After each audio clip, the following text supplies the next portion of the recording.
Hi, I'm Melissa Calvin, and this is Case Study Every Day Counts for AEP 858. So the case summary is it's Golden Oaks High School, and they have gone from being rated as the best attendance in the school district to now having the worst attendance in the school district. So some facts surrounding this issue. 85% of Golden Oaks students are absent 10 plus days a year, which is detrimental to high school learning. Some investigations. What did those investigations reveal? Well, the athletic director has favored and supported absences of some varsity players. Soon to retire teachers are not reporting absences regularly or correctly. The school counselor has been negligible in addressing the declining attendance and also academic achievement. Homeroom teachers have addressed attendance issues, but without the support and enforcement from administrator, counselor, district, teachers' hands are kind of tied. The other problem is, in this scenario, is that families don't value education. So some of them, they're not making their child attend. There's more importance placed on out-of-school opportunities. And then one of them was in a teen marriage, which could also be stressful, I would imagine. So compulsory school attendance. There are both ethical and legal implications associated with school attendance. Ethically, staff must be consistent and accurate in the reporting of and enforcement of attendance policies. So there are also some legalities involved. States have the authority to require parents to send their children to school. Also, the state's prerogative, it supersedes parents in providing for the welfare of the child. The welfare of the child would include education. States and school boards require parents to explain absences, which has not been happening at Golden Oaks. It's part of the problem. So then education is vital to the welfare of the state. So it goes beyond the students, their families, the school, and even the district. It reflects on the state. So in recent years, Golden Oaks High School has had increased absenteeism and lower academic achievement. So it's essential that we're enforcing the staff to adhere to absence reporting protocols for improvement. That has to be in place for these issues to improve. So here's some facts. The people involved would be the students, the parents, the school staff. The places, it is a suburban high school. Golden Oaks has 965 students. Recently, it's become more diverse. Previously, it was mostly white. Most of the students at Golden Oaks are middle class, and unfortunately, it sounds like many of the parents are unavailable with commutes that are an hour to 2 hours long, or they're running their own business, which also takes a lot from parents. So there's some unavailability to enforce and impress upon your kids the value of education. The programming would be, it's a public high school with grades 9 through 12. Golden Oaks has lots of great opportunities for kids as far as there are 10 sports teams and there are 31 clubs that students can choose to get involved in. So how can this issue impact the stakeholders? So the stakeholders would be the students, the parents, the staff, the school district, and the state as a whole. So here are some cons or problems with what's going on. The school district could lose accreditation if the academic achievement continues to plummet. There could be staff write-ups for failure to enforce attendance policies. Student relationships with staff that haven't been enforcing those policies may be negatively impacted when the same staff that let them get by with it is no longer letting them get by. And it could also be damaging to the welfare of the state. Some pros with addressing this situation would be improved attendance, higher academic achievement, and improved welfare of the state. So need to know. To make informed decisions, more information must be gathered. Does the reporting system and the procedure need to be simplified? Is that what's impacting those teachers that are close to retirement from reporting properly? Are there legal ramifications for parents that have truant students? Are there motivators or incentives to encourage students to attend and staff to be in compliance with reporting attendance issues? So there are several options and ways to approach this issue. The first one I feel is the laissez-faire approach. The second option is very authoritative, and the third option is moderate. So option one would be do nothing and hope for the best.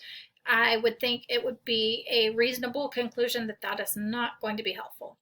Option two would be to email and mail truancy letters and outline the consequences for continued absences and informing parents and students that social services will be called. We're really laying down the law here with option two.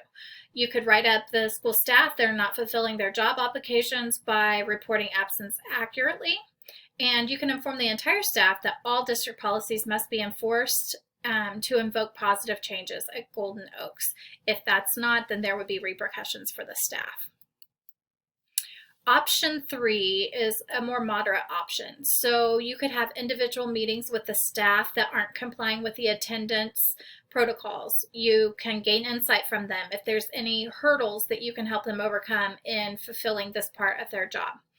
I would email and send home letters to families explaining the attendance policy in full detail, and I would also be transparent with the fact that while these policies haven't been strictly enforced, they will now be adhered to. I would share the attendance policy also in the student and staff and parent newsletter, and also publish it on the school website. During a staff meeting and also in writing, I would share with the staff that Dr. Newman's expectations are that all school policies must be adhered to, specifically the attendance policy. I would also inform students at back to school that the attendance policy will be strictly enforced here moving forward, and that information had been shared with parents, and that it was going to require us all to work together to improve Golden Oaks. So the evaluation of option one, the laissez-faire option, the pros: it's easy, there's no conflict, no resentment from staff, you're coming in and just going with the flow. The cons would be that the attendance and academic performance are likely not going to improve. You could be viewed unfavorably by your superiors if you take a laissez-faire approach. Also, you would not be fulfilling your contractual obligations. Option two, the authoritative option. So the pros would be you're implementing needed changes. You're fulfilling your contractual obligations. You're having students, staff, and families all in the know. Everyone will be aware. And then attendance and academic achievement and staff compliance are likely to improve. The cons or issues, concerns with this is that you could alienate yourself from staff, students, and families, and then you would have to deal with some resentment from those who have experienced repercussions. Evaluation of option three, the pros, would be you are establishing a feeling of mutual respect, you're cultivating a team effort to affect change, you're providing all students and staff with a clean slate, and now that they know better, they can do better. You would be fulfilling your contractual obligations. You would be raising awareness about the attendance and how it is negatively impacting academics. And in doing this, then attendance, academic achievement, and staff compliance, they're likely to improve. The cons would be possible non-compliance or reluctance from staff and students.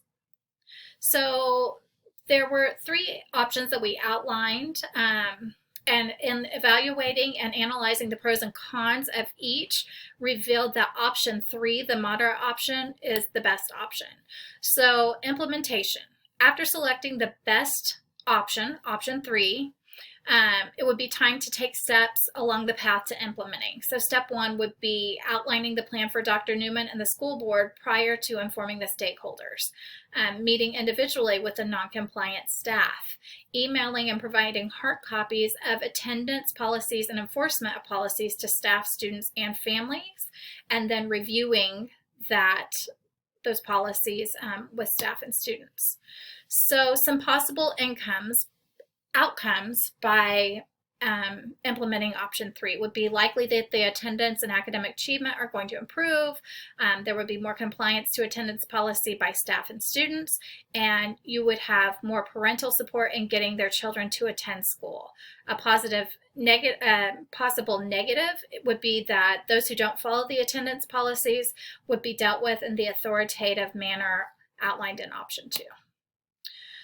So there's a warning when going in as the new person and implementing change. Change can be very hard and people can be resistant.